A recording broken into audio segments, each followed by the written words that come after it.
Okay guys, here we go. The next episode where I think we are on the third episode now.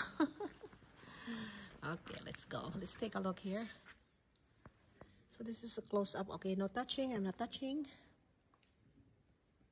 Okay, there's basically rocks down here. Rocks. And then if you go after the roof, it's pretty solid, guys. Roof down here. Yeah. Pretty solid. And then the stalactites, the stalagmites, it's on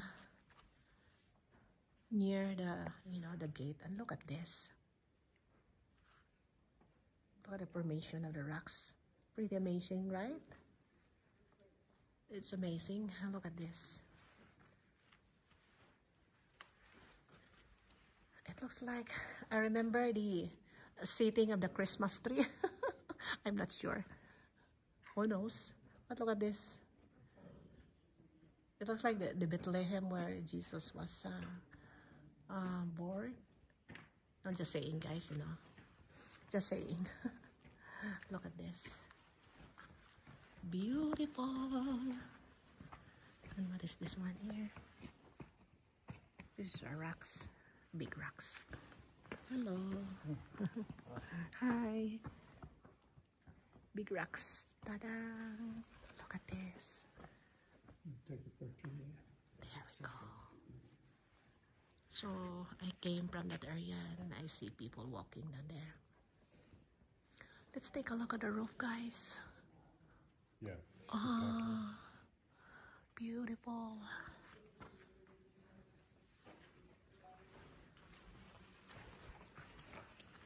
And also, one tip. Do not move your camera fast if possible. Because you give time the lens to focus so that you have sharp picture most of the time. You cannot move like this, like that. You're gonna be ended up, blurred. So move slowly. Give time the lens, the opening of the lens to digest, so that you have all the time sharp focus on your picture. Okay?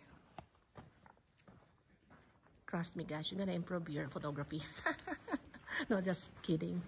But that's what I learned from the School of Photography. Because I was a one-time student of, okay, let's put it this way. I studied in New York Institute of Photography. During the olden days, the camera was still manual. I'm using darkroom. And I did wedding photography, freelancing. But wedding photography really was my main thing when I was younger. And so I understand the workings of the camera, the shutter speed, the ISO. I understand those, during the time we are so manual, we have to turn the knobs. I remember my Nikon F3, one of my best camera. I understand those infinity. And nowadays, guys, you don't have to, because the camera is doing itself for you. But if, without knowing it. The thing is, if you're a professional photographer, you will look for it because you understand lights. You understand infinity, how to make your picture sharp. What's the difference between portraits and landscape? Okay? The sensor, you're opening what you need, f11 or f1.4. So, of course, if you do portrait, you're looking around 1.4. Alright? But if you have background, it doesn't matter. You can be using 5.6 or f8. That's super sharp. But if you're using like ambient light outside, you want the trees, the mountains at the back, blurred, you can use somewhere like 1.4, 1.2. Look at that shadow. It looks like human. Yeah, just saying, guys, just sharing with you. If you can improve your photography and video, why not? And aerial cinematography, it's hard. Because it's the same principles, photography. The thing is, you're flying, you're controlling. You have control panel in the ground while your unmanned aircraft is flying on top of you. Well, I don't know. It doesn't click to my mind now to take the board exam. I'm happy what I'm doing right now. Okay guys, here we go. Ta-dang!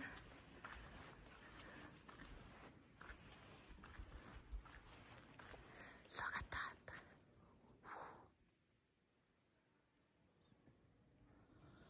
Okay, so like this. Okay.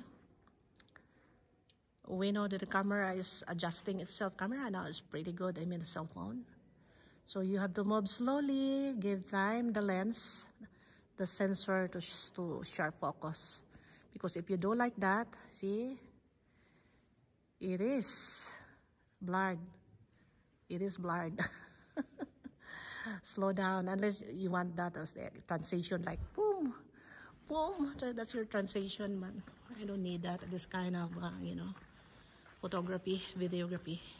Oh, somebody is flashing. It's not supposed to be. Oh, somebody is flashing. But he said you can flash, but put down your flash on the ground. It's like a bounce flash, bounce light.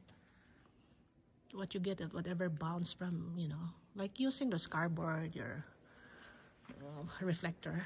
Those are bounce shot. Instead of pointing to the face of the person, you point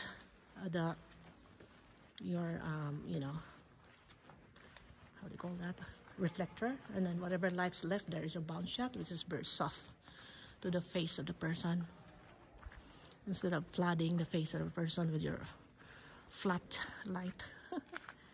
Okay guys, here we go. Look at this. So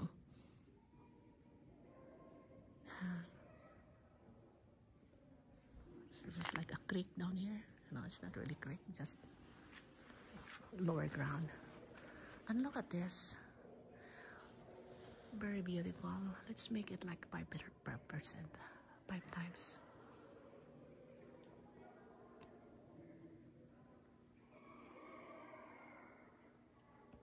Look at this.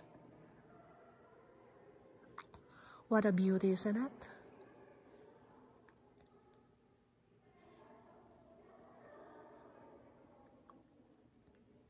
What a beauty.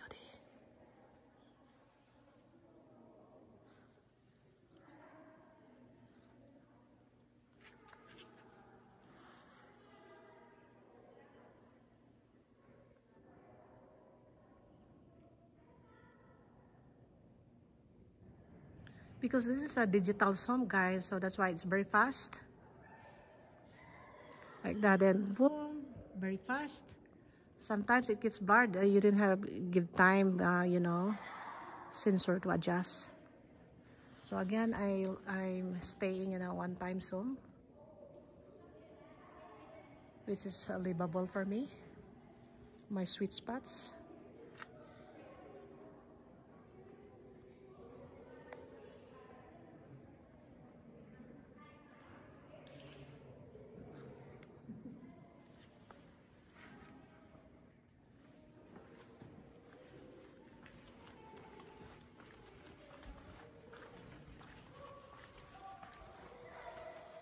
Okay, look at this close up. So this is the way how it looks like in close up.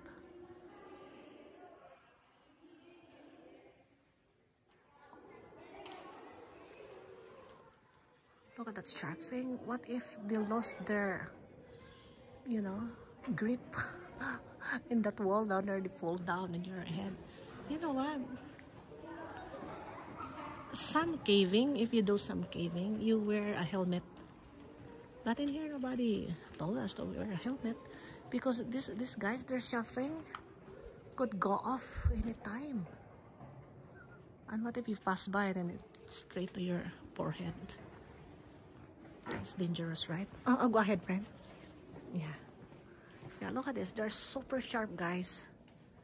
See? What if they lost their balance there and then you're passing by? Boom! Super trauma.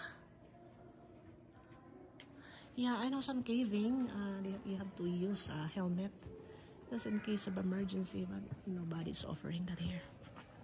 Just get a close up here. Yeah, so this is the kind of look. Like if you will go underground, it looks like corals. Like corals, but no, this is different. This is not water. I wonder why. What is this before? This area, or just a cave or submerged in water, whatever. What a beauty. Okay, guys, we're 10 minutes. I'm gonna stop this vlog. Let's go for the next episode. See you.